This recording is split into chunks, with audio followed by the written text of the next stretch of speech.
Welcome back to the channel. My name's Brian. Today we're taking a look at this robot vac from a company called Yeedi. Yay! That happens every time. Can I get that back? Sure. Oh, sorry. I'll be careful. I won't say yeet in my videos. Let's get into this review and check this thing out. I've got my helper here that's going to be making a gigantic mess, my 8-month-old German Shepherd puppy named Cersei. She's fantastic at getting hair all over the place, so I think that'll be great to test out this vacuum. So let's see what's in the box. We can open it up and we see we've got instruction manual as you would expect. We've got the vacuum itself. This actually reminds me quite a bit of my Roborock vacuums. So I'm going to be testing this against two of my Roborock vacuums. I've had them for a couple of years, and honestly they're the best robot vacs I've had. I've had iRobot Roombas in the past, which I was not very happy with. And I've also had a Neato Bot Vac, which failed after just a few months. So I have high hopes for this guy. In the box we've also got, of course, the charging dock, power cord, and this little side brush. The side brush, of course, pops onto the bottom here real simply.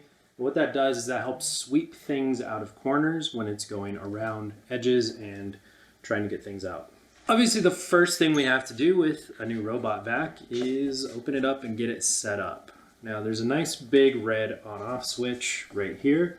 And when we turn it on, please scan the QR code on the robot to download the app and get started. There you go. It has a QR code right there on the front, and we're going to go ahead and download the app. If you've set up any remote Wi-Fi devices in the last few years, you're familiar with the process of connecting to the device's Wi-Fi network and then adding your Wi-Fi network to it. The one difference here is that because this has this optical camera on the top of the device, it actually generates a QR code on your phone, which you then scan using the camera on top, which is pretty slick and it seems to work well. Now, once this is set up, the last thing we have to do is charge it so that we can get its first vacuum going and update the firmware. Now, before we get too far into this and start actually using the vacuum, I think it's time to cover some of the really interesting features that this has. Now, obviously, like I said, the setup is super simple. One thing that I think is a killer feature of this that I love is if you pull this off, you'll see what I'm talking about. This is the dustbin. Now, you'll see that it has these two flaps on the bottom. And the reason for that is this can actually be upgraded. This is one of the few robot vacs, if the only robot vac that I'm aware of, that you can purchase. And over time, you can upgrade this so that it will automatically empty itself. And I think that is a super cool addition. That's not the only trick that this thing has up its sleeve, though. If you look on the front, there's a button here. And this piece slides off as well. This allows you to attach a mopping attachment to the front. So if you have just regular carpet and hardwood floors and you just want to vacuum, you can pick up this. If you want to add mopping later, you can do that as well. Pretty cool that they thought about the ability to upgrade. So what is this upgrade going to set you back if you decide to grab the base station that automatically empties? It's $199, which isn't bad. So all in with this, with the mopping attachment, the self-emptying, and the vacuum itself, you're looking at about $499, which is about half of what you're going to spend for comparable bots from other manufacturers like iRobot. Now, I am curious to see how well the optical tracking works. So this uses, instead of using LiDAR, which LiDAR is light-emitting lasers that bounce around the room and help map and create a kind of three-dimensional view of your area. This uses optical sensors. So it has a camera on top that presumably helps it create a map of your house as it's kind of going around places. Other notable features, this thing will run for about 200 minutes. It'll do about 2,000 square feet per charge. 5,200 milliamp hour battery is included with it. This also has varying suction levels. So when it comes up to carpet, if it's doing hardwood, and it comes up to a section of carpet, it will actually increase the suction power when it senses that carpet has been met, and that will help get a deeper clean on those areas. Starting cleaning.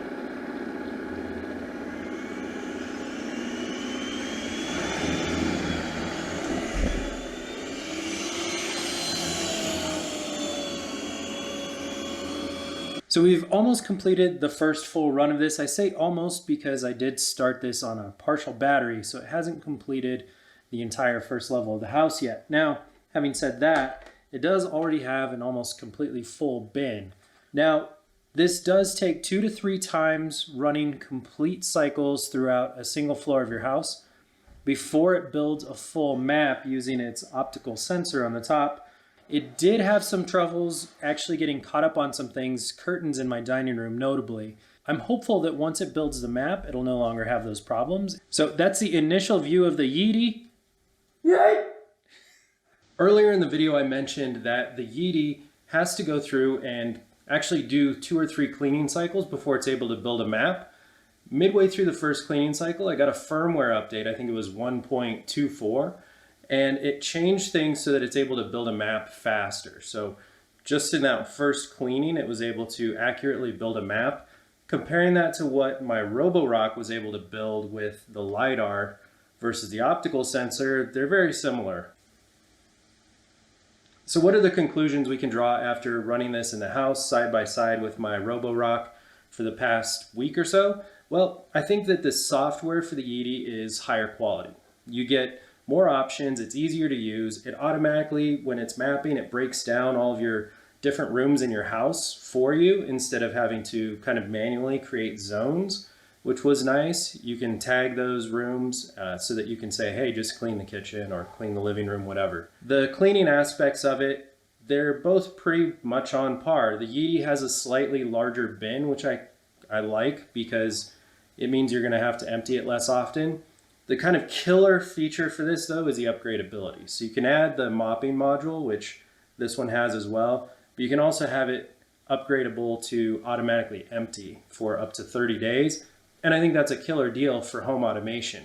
I hate the fact that I have to go and manually empty this one every single day before it runs. And so just not having to think about that for 30 days at a time is a really killer feature. I'll admit I was highly skeptical about the optical mapping and its ability to navigate around the space, but that seemed to be a non-issue. It does seem to judder around a little bit more than the Roborock with its LiDAR, but it's really not enough for me to count that against the Yeedi. As always, thank you so much for watching. Be sure to subscribe and leave me any questions you might have down in the comments below.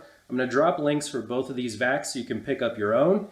And look forward to that long-term review in the next couple months after I put this thing through more of its paces. Thanks. See ya.